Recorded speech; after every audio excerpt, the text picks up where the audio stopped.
Hello, guys. Welcome to Living the Journey, the podcast. And today we have very special guests, and we will talk about IVF under 40.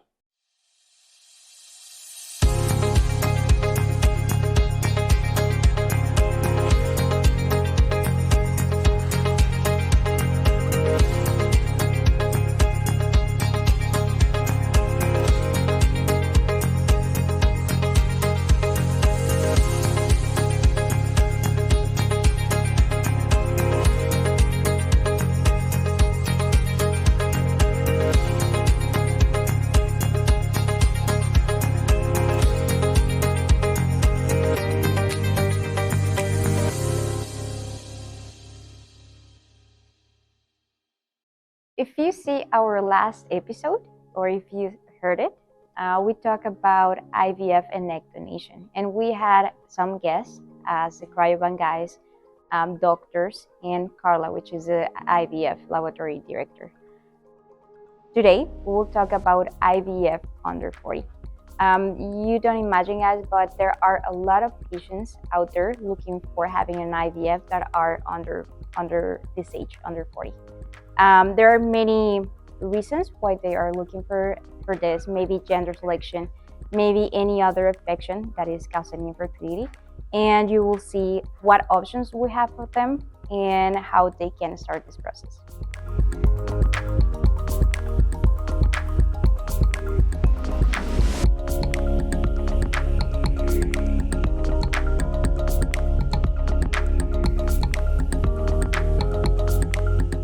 Hello, guys. So our first guest is a very special guest.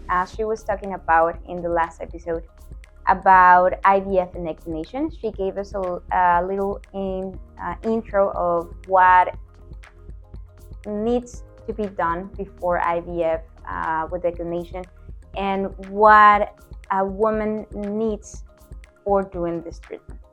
So I have here Dr. Aline. Welcome, Dr. Aline. Today I have many questions for you.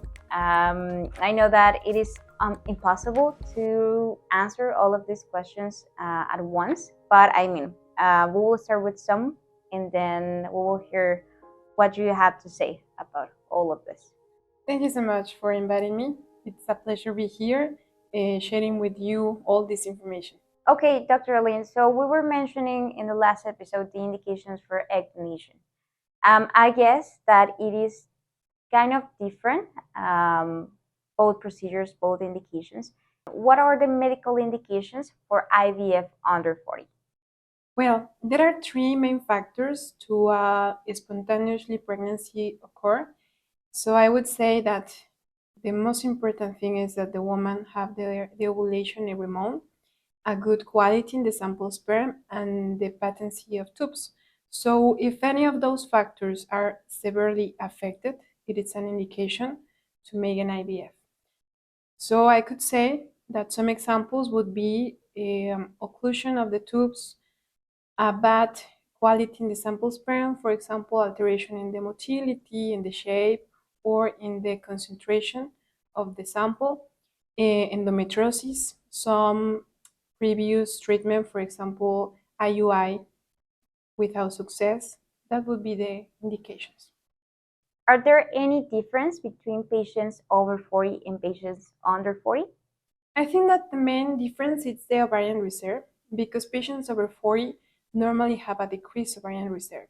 So these patients would be a good idea to use donor eggs to increase the success rate.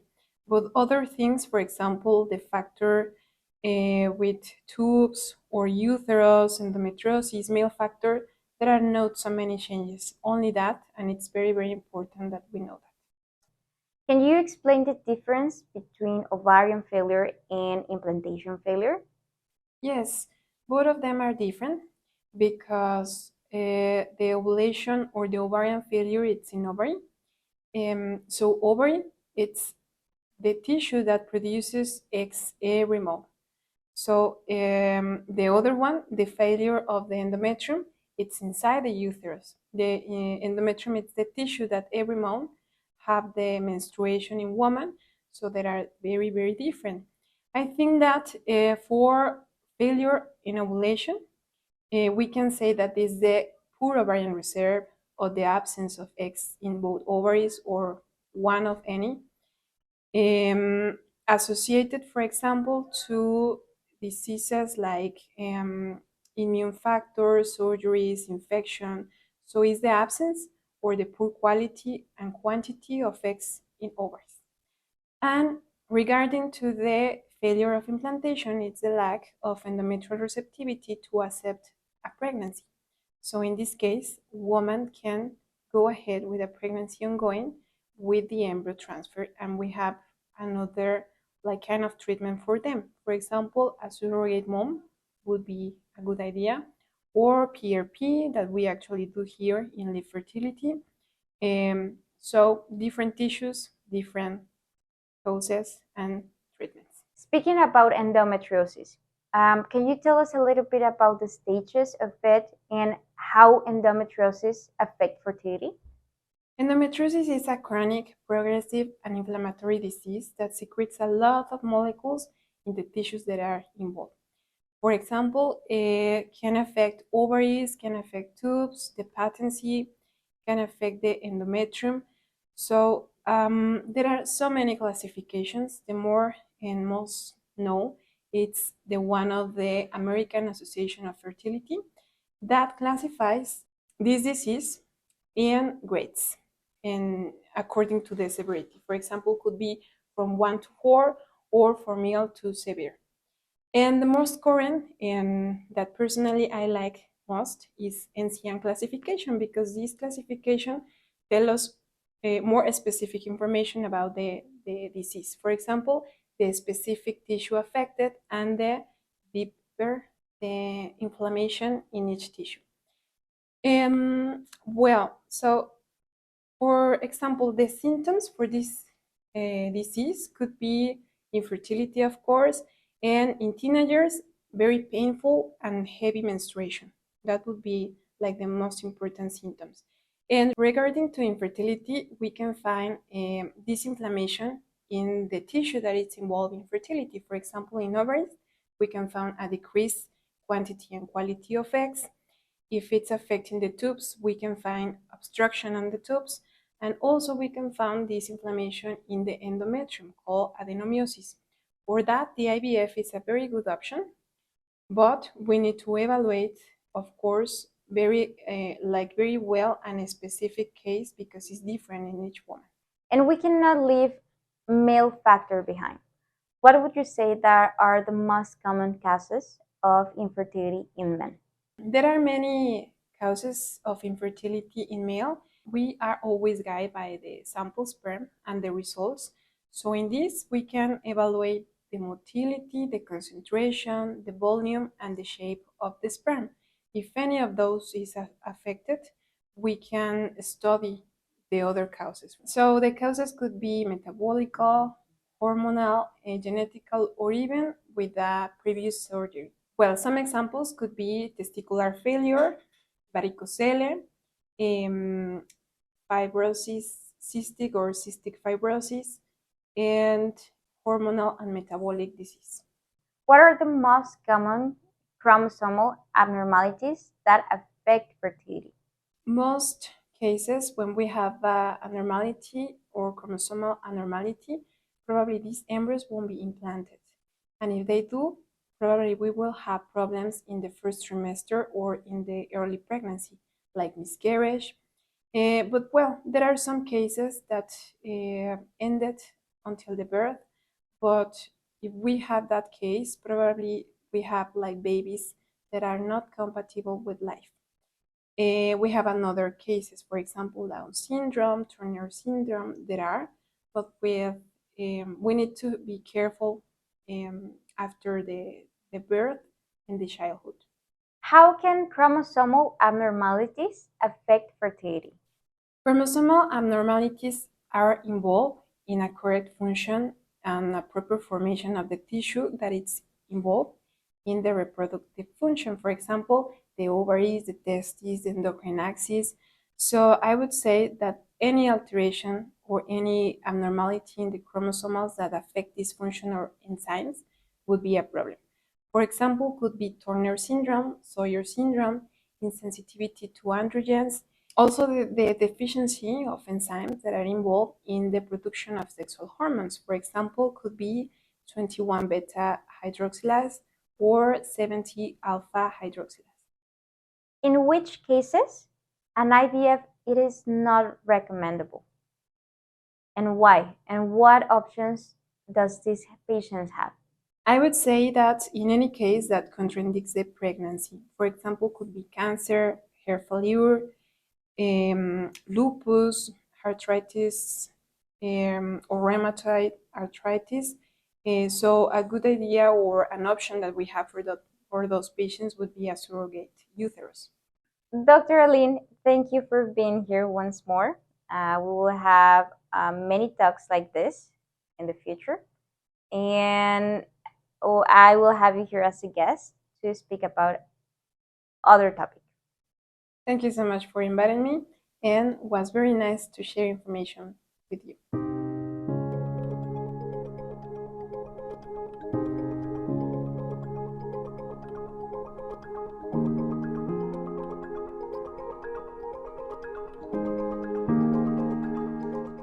Our second guest is Dr. Isabel.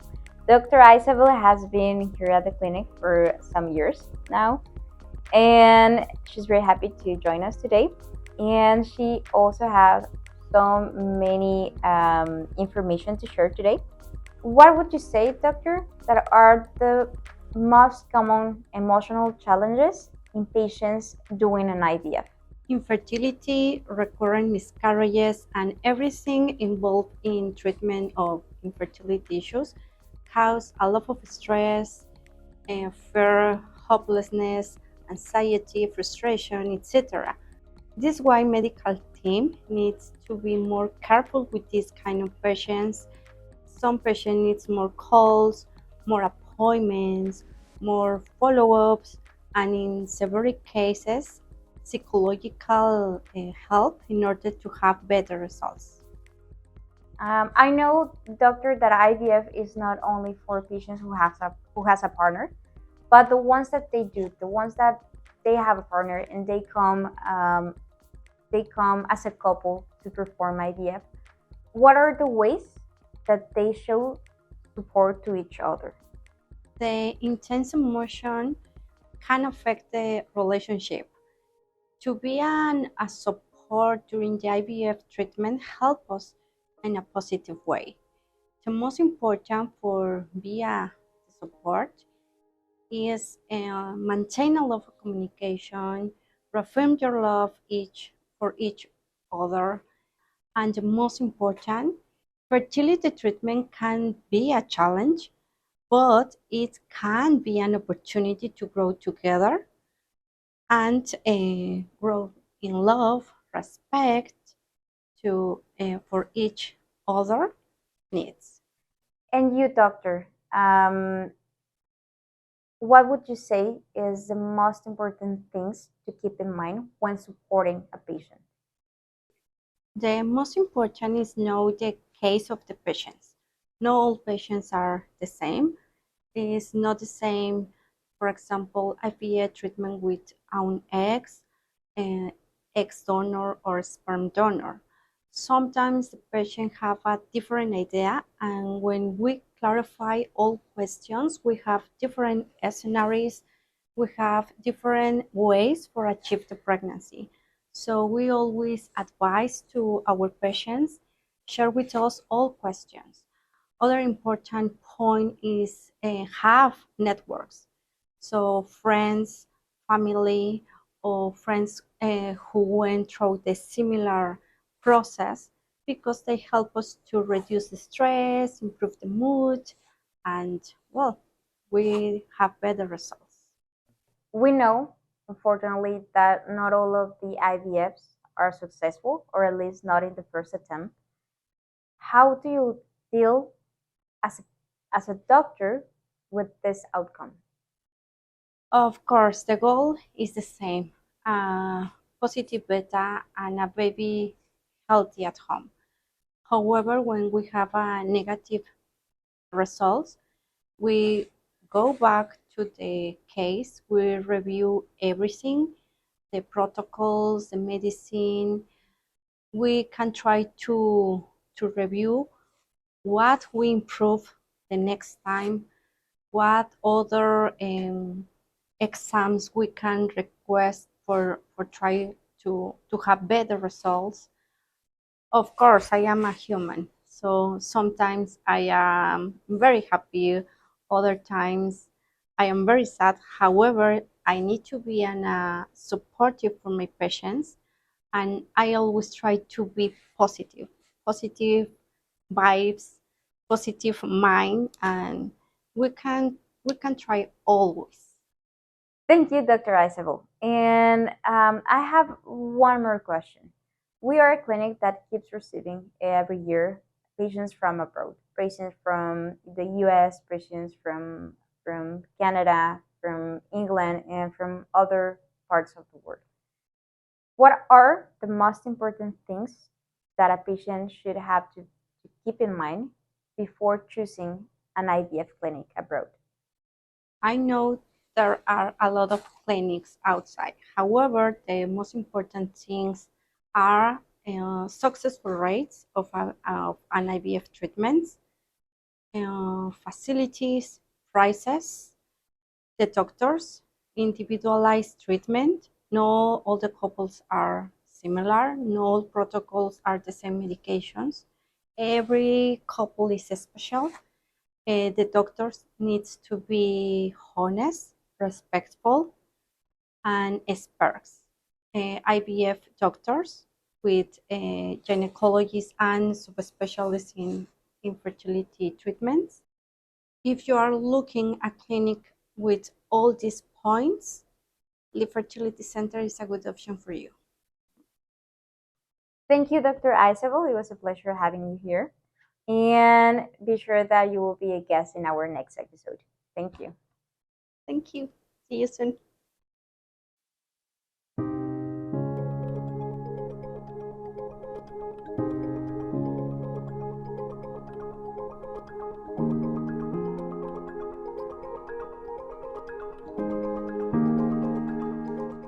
All right, guys. So until now, we've had guests from the medical staff, from the laboratory staff, from cryobank also.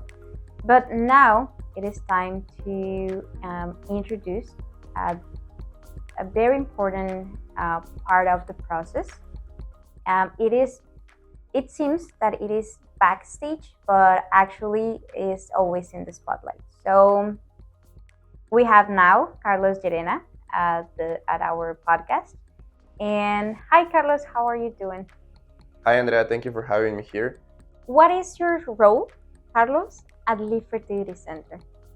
My role is I'm the journey coordinator supervisor here at LIV Fertility Center. My goal is to ensure that all our patients receive great customer care and great customer service.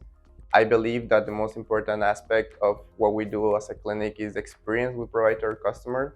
We do that by really taking care of them and providing the most cutting-edge procedures and up-to-date technologies in order to embark them and help them through this journey through parenthood now. Okay. And tell me something. What is the difference that you see in LIV Fertility Center and other clinics?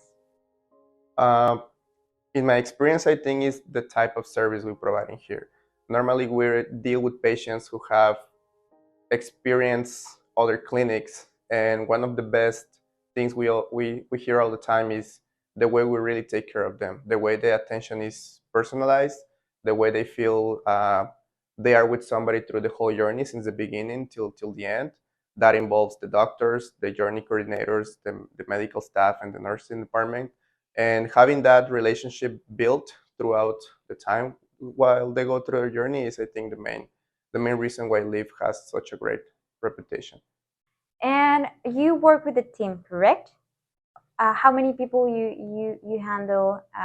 What do they do? Can you tell me more about it? So far, we have a team of 4 dedicated journey coordinators. Most of them have more than 2 years of experience with the clinic. So they are very knowledgeable when it comes to the terms, to the processes, and to the type of procedures and services that we offer at the clinic. Their main goal is to provide assistance and customer care through their journey, and establish that first relationship. Now we are like the first contact they have. We, in a way, are the face of the clinic whenever they choose to come with us. And at that stage, it is very important to really listen carefully to our patients, to hear them out, to try to understand them better, and provide the best information we can, and to answer all their questions uh, according to their needs. When someone is looking for IVF, what is the process? How can they contact us? Mostly, they reach out to us through our website, which is on Google. We also have a YouTube channel. We have social media, of course, and all the information is out there. So either they reach out to us directly on the phone, they might be referred by other patients or by other doctors. We start by contacting them. That could be a phone call, that could be an email.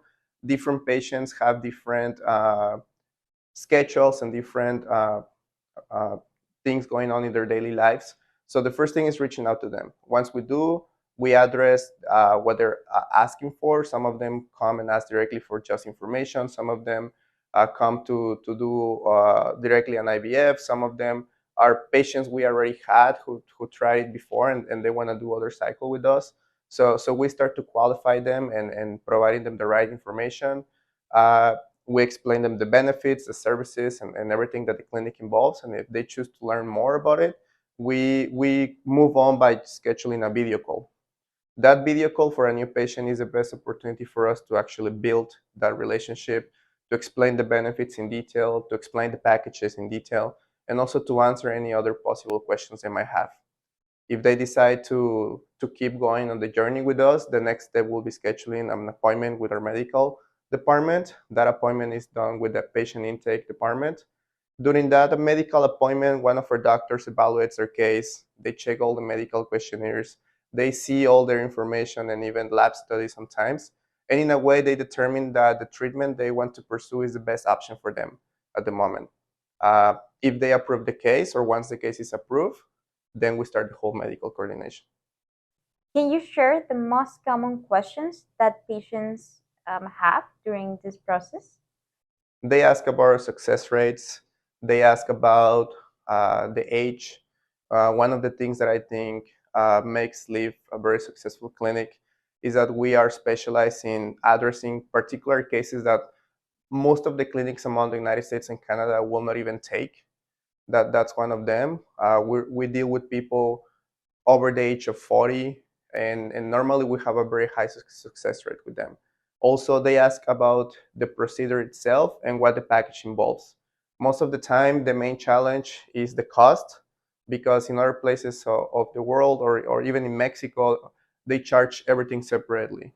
There's a medication plan involved, there's medical coordination fees, there's consulting fees, on top of the cost of the IVF procedure itself. So what we do is we offer them an all-inclusive package, which enrolls, in some of the cases, the medical coordination, the medication they need for the stimulation, the whole process overall, and we also include frozen embryo transfers, and we have a policy of guarantee for the treatment. So the package itself is very complete, and the pricing that we offer at LIV Fertility Center is one of the main factors that makes people choose us on top of other clinics. Can you share an advice for all of the people that is looking for have an IVF in Mexico? Okay, I will separate that by addressing two different demographics. Most of our patients come from the United States and Canada. So I think they have a perception that Mexico, or choosing a clinic in Mexico, will be cheap. I think that nothing cheap is good and nothing good is cheap. LIV Fertility Center have like a lot of certifications. We invested a lot of money and time in improving our lab and making sure that we actually offer a top-notch service. So the fact that we can compete with the cost with other clinics doesn't mean that the quality of the services and the quality of the staff and the doctors and the specialists is decreased. We're actually one of the best options that we have out there. So I think one of the main challenges that we deal as journey coordinators is actually enhancing the value to coming down to Mexico and doing a treatment with us. For people who reside in Mexico, uh, it's all about the information. People looking to get pregnant, most of the time, they just been trying and haven't explored their options, and most of them don't even know about IVF itself. So that's one of our main goals, to make sure we actually educate our patients, and we focus on providing them the best or the right information in this case, so they can make the most educated decision. On the other hand, another recommendation will be to trust our team of doctors and trust the process. There's a lot of information out there, especially with the internet. We deal with a lot of uh, patients asking a lot of questions, or a lot of fake information that is spread out there. And it is very important that whenever you consult anything related to IVF, or you try to educate yourself to make a good decision, you verify that the source or anyone who is sharing that out there is actually doing the right work. That's one of the things we deal with a lot, and I think that's something I would recommend to all the patients. Thank you, Carlos, for being here today. It was a pleasure having you here. It is my pleasure. Thank you so much, Andrea.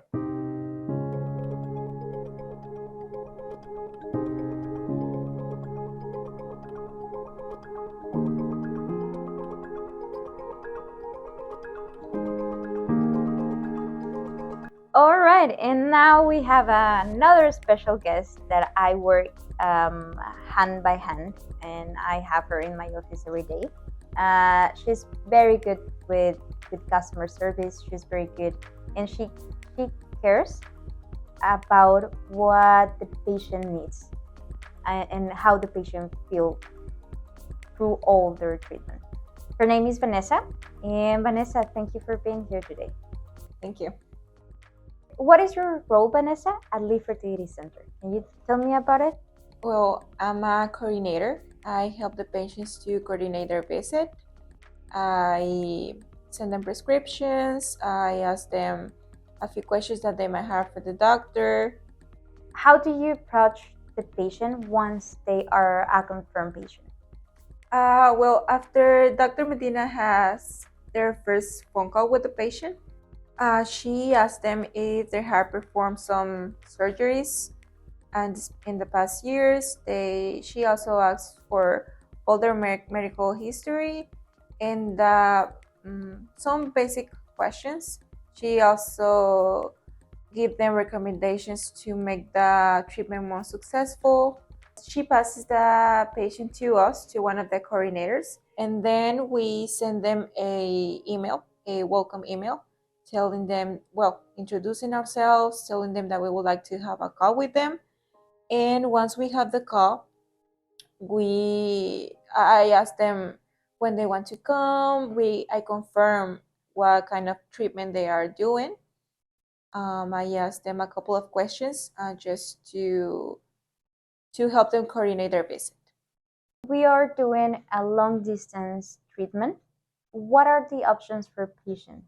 How many days do they have to be here for completing this treatment? They have three options. Of course, it will all depend on what kind of treatment they are performing. But let's say they are doing an IVF with their own eggs and with their husband's sperm. The first option is to stay here for 21 days, perform the whole ovarian stimulation here at LIV, and if it is possible, if the patient's endometrium is in good conditions, they can perform, they can have an embryo first transfer.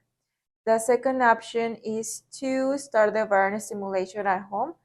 For that, they can stay here around a week. We will send them a prescription for all the medications they need. They also have to perform some ultrasounds and blood work, and we will see the patient here on day 10 of her cycle. The third option is to divide the treatment into trips. First, come here for the egg retrieval and the fertilization, and then in their second visit, they can come here to only perform the embryo transfer. Once they complete the treatment, once they visit us, once they are transferred, what happened after they got a positive pregnancy test? If the results are positive, their assigned doctor will tell them when to perform the follow-up ultrasounds. If they need to increase the medication, they will also answer that.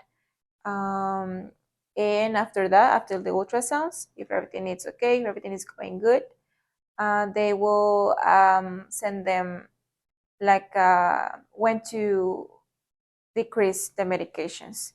And after that, they can have like normal pregnancy, do they follow up ultrasounds, and yeah. What if a patient has a question after a pregnancy test is positive? The communication never ends. They can send us an email. We can arrange a call with their assigned doctor. We will always be available to answer their questions. And we're always happy to receive updates of how the pregnancy is going. So they can always feel free to send us an email with photos of the ultrasound, all of that. And lastly, Vanessa, a very important question. Why people should choose LIV? Well, the patient always tells us that the kind of attention we give them, it's very different from all the clinics they have been before. So I'm really sure we care. We care about them. We're happy to answer all of their questions. We're happy to meet them, to see them, to talk to them, and we're happy to guide them through all the steps of the way. Thank you, Vanessa, for being here.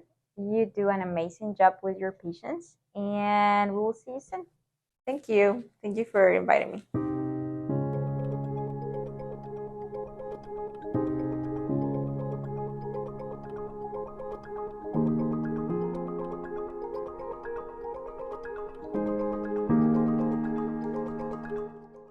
Our last guest is Carla, and Carla will be talking about how patients can complement an IVF during their journey. Now, I have more questions for you, Carla, and welcome.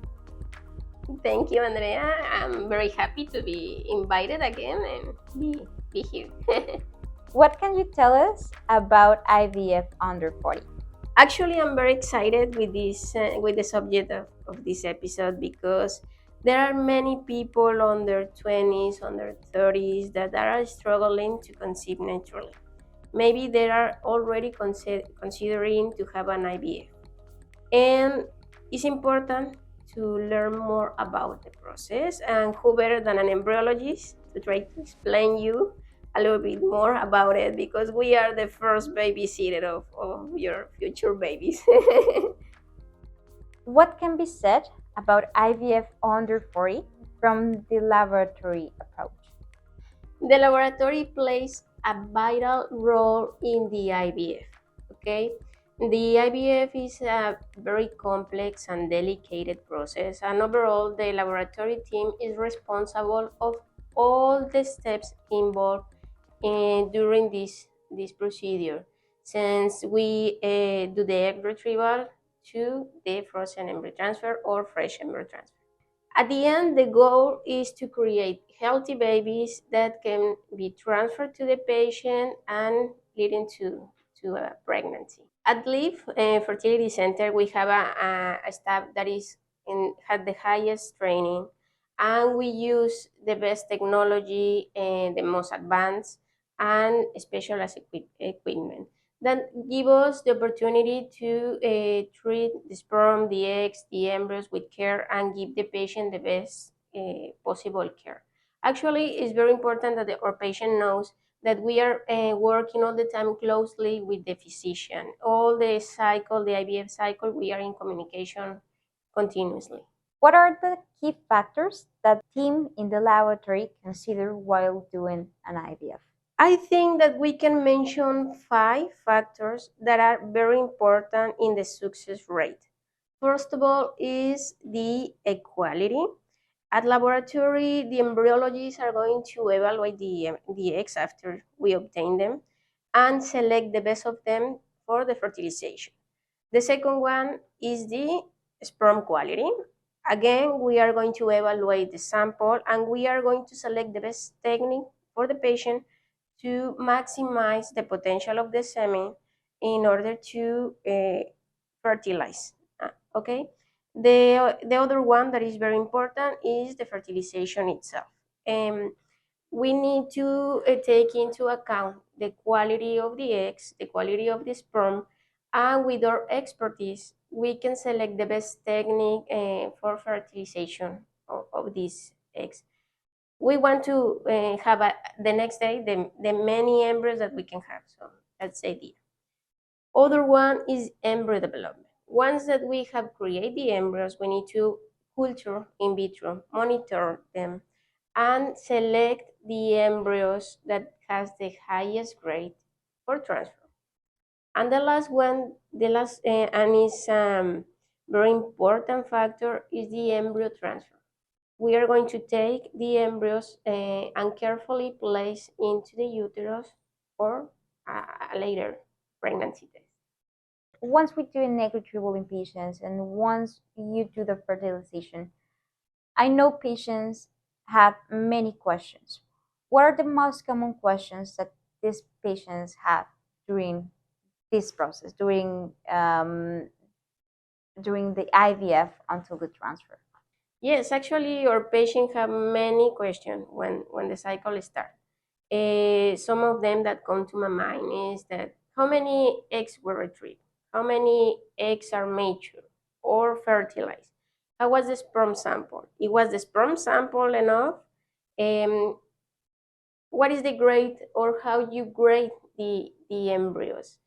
What is an AA blastocyst, for example, or what is a suboptimal embryo?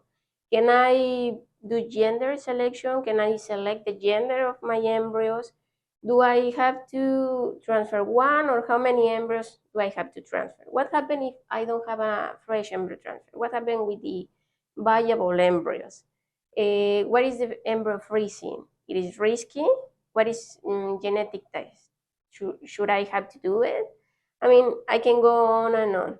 The most important thing is that the patient knows that once the cycle starts, the laboratory team is going to explain you all the time what is the update of the cycle.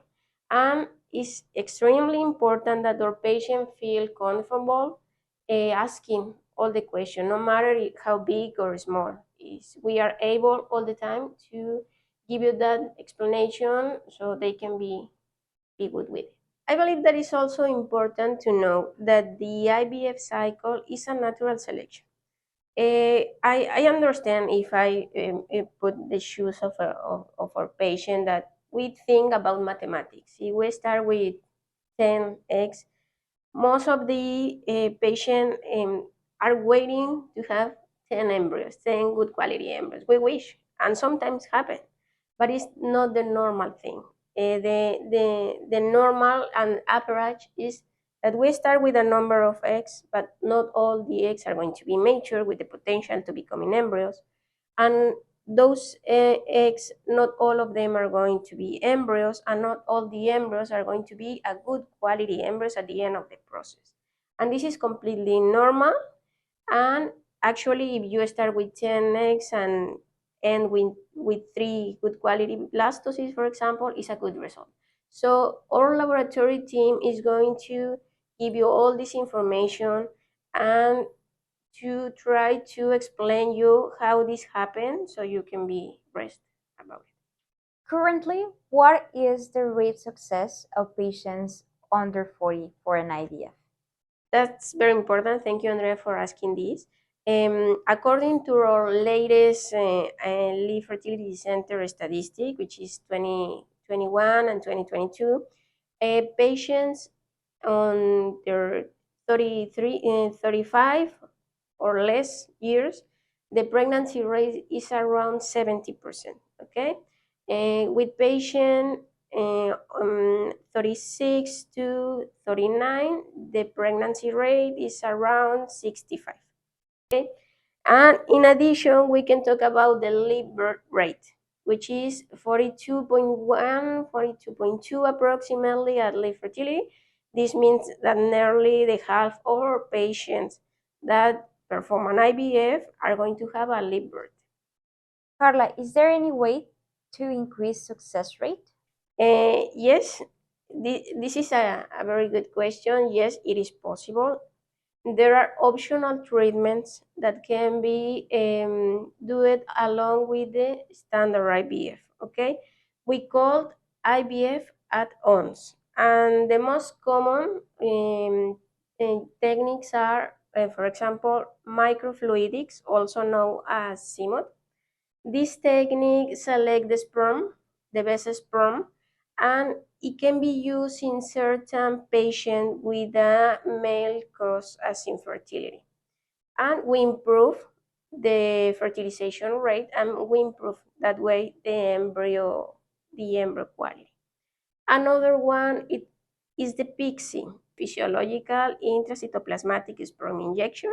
This is a fertilization technique that can be used in the male factor infertility, especially with highest DNA fragmentation, and that increase the fertilization rate, means the number of embryos that we are going to obtain and the quality of those. Another one is the assisted hatching.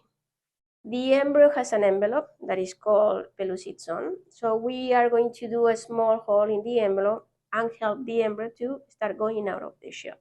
This is a procedure that is a must in order to attach to the endometrium. So we increase that way the implantation rate. And it's completely safe because at LIV we use the latest technology, which is the laser technique. Other one that is very used is embryo glue. This is not a technique. This is a substance where the embryo is placed and increase the chances of implantation. Why? Because there is a better communication between the embryo and the uterus. Another one is the genetic test. It is important that you know that there is a lot of manipulation involved in this procedure. Of course, there is certain risk, but give us information, important information regarding the genetic status of the embryo. It's not going to increase the pregnancy rate, but can increase the labor rate. Okay? It is important to note that these add-ons are not for all our patients. Okay, they can combine in the same IVF. However, our embryologists or physician are going to help you to choose which ones. Okay, not all are going to be necessary for one patient. There are other techniques that it worth to mention. That are used for gender selection. They are not actually add-on because it's not going to increase the chances of pregnancy, but can help us to choose the gender of the baby. We can start with the Erickson, the microsome, and even the genetic test can be used. It is important for us that our patient knows that the microsome procedure, we are the only clinic in all the continent, the American continent, that can do it. So we can have another talk about it and explain a lot of this, but there are other options for it. Any final comment that you would like to do for our listeners? Sure. Actually, there are many factors that can affect the success rate in an IVF. However, the maternal age is one of the most important. So if listeners, if you are under the 40s and you already are thinking in doing an IVF, the best moment to do it is today. Just talk with our doctors, or doctors is going to help you to see which is the fertility cause, which is the best treatment, and when we can start. As I mentioned before, the IVF is a complex and challenging process. However, it's also a very rewarding one. We are almost finishing, guys. Today, we talk about IVF under 40, and I want to tell you that if you are a patient looking for doing IVF outside your country, and especially if you're looking for having IVF in Mexico and you still have questions about how your process will look like, you can contact us and we will happily assist you and we can have a consultation as soon as possible. Thank you, Andrea. I'm always happy to be invited and be here. Always nervous, of course. I believe that if you continue inviting me, I'm going to be better. So I will be back.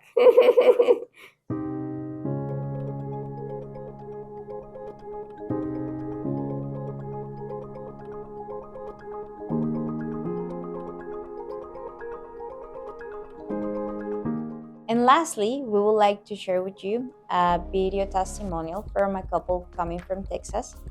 They did some IVF cycles in the US. They failed.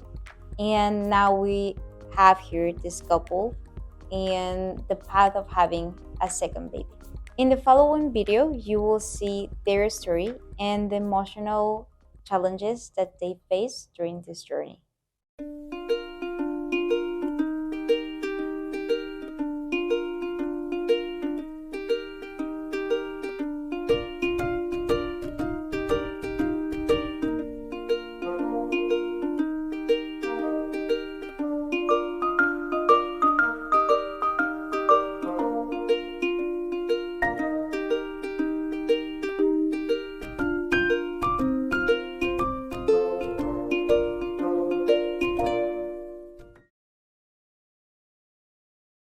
I'm Crystal. I am 42 years old and from Texas. And my name is Gabriel, and I am 41 years old and also from Texas. Wow, our life was it was pretty great. And I say we had a lot of plans. We were in our career. We built a home. We did quite a bit. A lot of things we had wanted to plan before having a child. We did a lot of vacationing. Got to see quite a bit of the world. But we always felt that there was something lacking, which was a baby. So that's kind of what our life was. Everything was good, and we wanted more. I agree. Same thing. We right after high school just started working. It was just go, and you get into a routine, and yeah, then it's like we want something more. We want a family.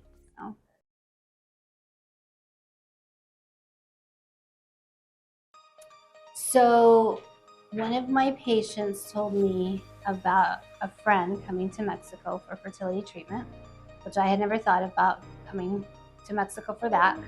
And I, that evening, started just looking at fertility centers in Mexico and happened to come across y'all and several others, but LIV just jumped out at me. It grabbed me right from the beginning, and doing my research and looking into it, everything is in-house. That's just a place I wanted to come to.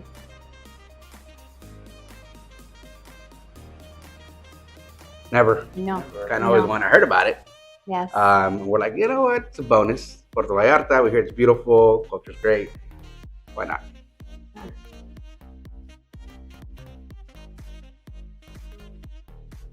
I thought fantastic because it's a reach out, here's your an email that you can reach out to, and I said, I'll try it out. And from the very beginning, it was great communication back and forth, from just general questions, easy questions that what's the price, or what's the process, and everything was always answered.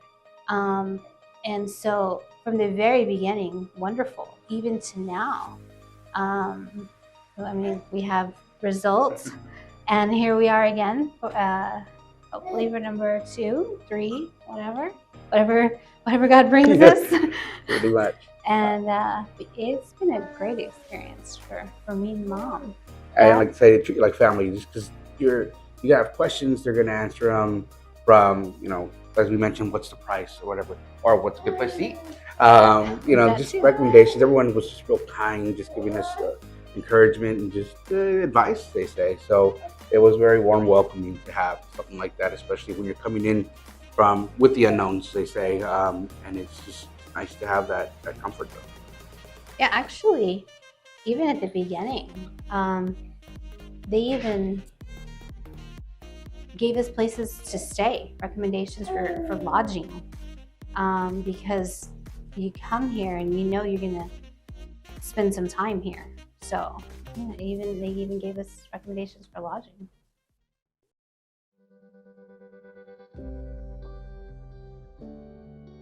The main one, the main one. I think just guidance through all of it. All is a great highlight. I mean, we get a vacation out of it also here, coming here.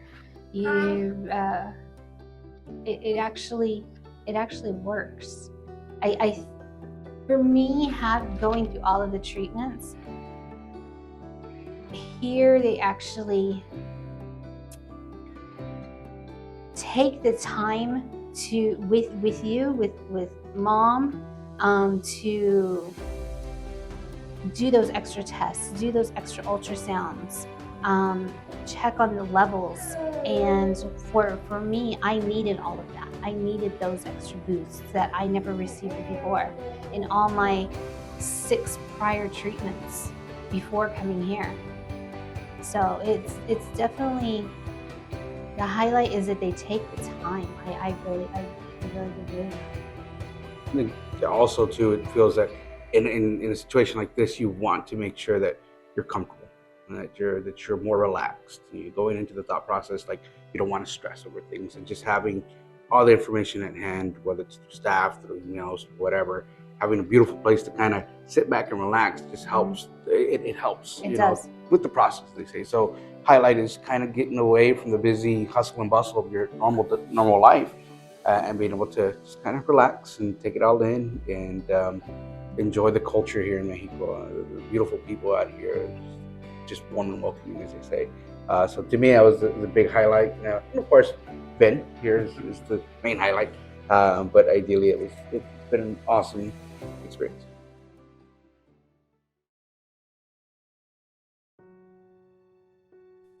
So I believe over there it is, some things are the same, whereas here is your calendar, just like here's your calendar, and here's your your meds, and you do this on this day and all that. But back home it was, here's your calendar and that's it. Here it's, here's your calendar, but we want to see you on day 2 or a couple days later, and let's eval. And then I come in for testing, and they say, nope, you need a little bump in meds. And so, okay, a couple days later, we'll see. I came back again to see how that was.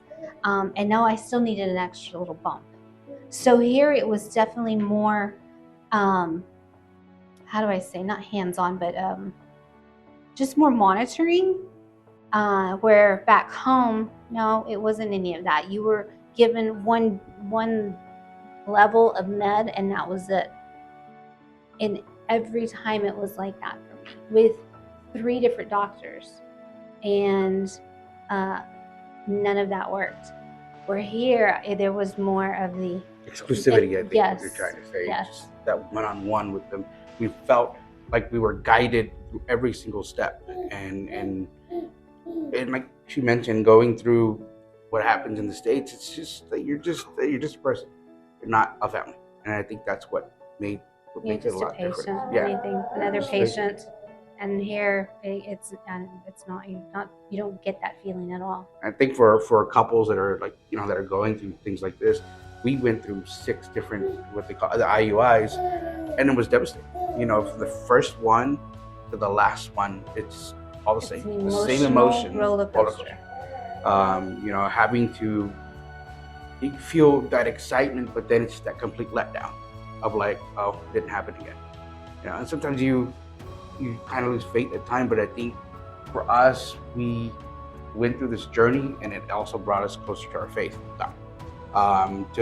We had towards the end just prayers from a lot of people. Our faith grew. learned to understand that we just need to just let God be in control, as they say, and His timing is His time. So.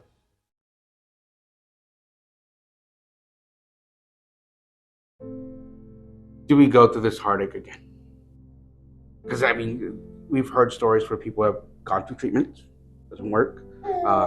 Could we want to go through that again? That was the main thing that kind of got me more than anything. Will it be a letdown? That's kind of where I wasn't sure. But at the same time, we're like, well, we've gone this far. And what have we got to lose? What do we have to lose? Yeah. We've done it before, and what have we got to lose? Let's do it again.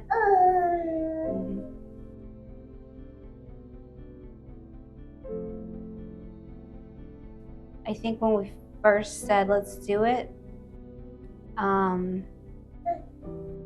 the amount of time here,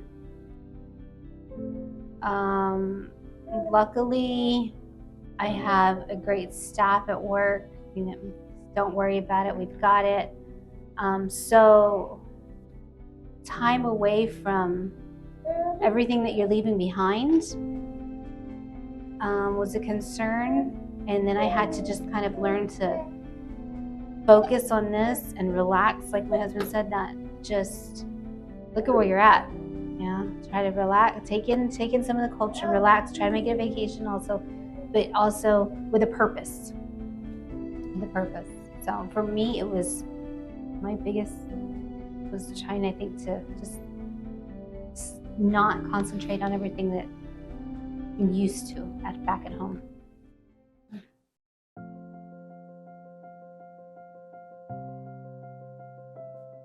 Oh, wow. I cried. I was so excited. Like that guy, that happy. That happy. No, we both cried. Yeah, we waited so long. It was something we've been wanting. It was so wonderful. Yeah, and we talk about it every once in a while.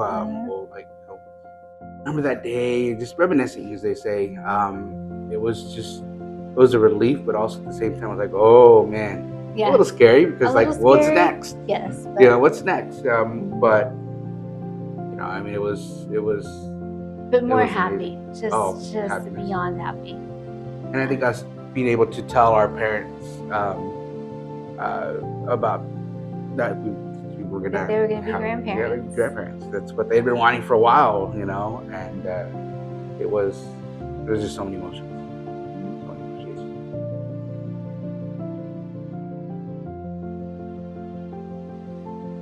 Oh. More crying. More crying. Yes, more crying. I mean, this is. He's awesome. He is awesome. I mean, you feel you're more blessed than you are.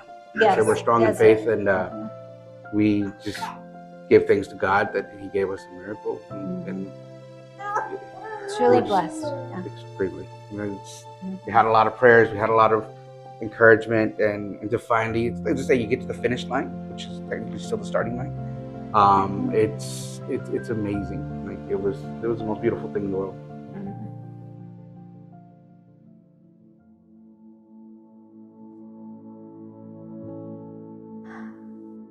Don't give up. I mean, just don't give up. Here we go. This is proof. If it's something that you know that you need, it's something that you know that you need and want. You just don't give up. You just don't. It's just amazing. I mean, just be strong in your faith. Have a great support group, whether it's your parents, friends, church groups. Just have that support and just continue to say, I believe that it's going to happen. You gotta just declare it, as they say. And reach out to LIV. Reach out to LIV, because any question that they have, they will answer it. And they're willing to help, and they can. And this is testimony here. This is proof.